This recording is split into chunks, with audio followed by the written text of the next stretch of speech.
Each afternoon, Firas had his big boy study time at the kitchen table. Mama brought out colored pencils, books, and soft music. Firas sat up straight, ready to learn. He practiced tracing numbers and letters carefully.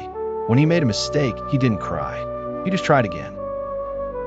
One day, Firas got stuck on the number 8.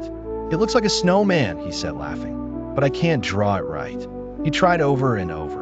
Some 8s looked like snakes, others like squash balloons. Finally, Mama held his hand gently and guided his pencil.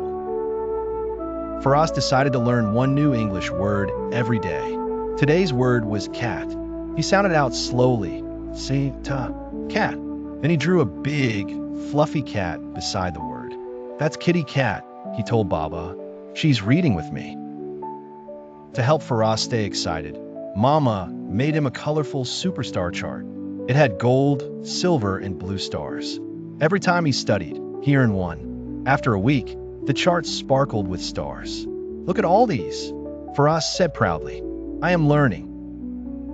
At preschool, Firas noticed his friend Hannah having trouble counting blocks. "I can help," he said. He showed her how to count slowly, touching each block. 1, 2, 3. When she smiled, Firas felt warm inside. Being number 1 means helping others too, he thought. One rainy afternoon, Firas couldn't play outside, but he didn't pout. Instead, he sat by the window with his notebook and learned 2 new words, dog and sun. He drew pictures and made a funny sentence. "The sun plays with the dog." Mama laughed and said, "That's creative." At dinner, Baba liked to ask quiz questions. "What's 2 plus 2? He asked, raising an eyebrow. Firas grinned. 4. "And what's the first letter of banana?" "B." Baba clapped. "Bravo, Firas." Firas created his own tiny library in a corner of his room. He stacked picture books, placed a pillow, and added a sign, "Firas Library." Every night, he read one book with Mama or Baba. "Books are like doors," he said.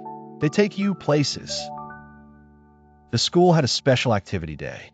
Teachers set up fun tests, number puzzles, spelling games, and letter cards. Firas wore his lucky socks and whispered to himself, "I've been practicing. I'm ready."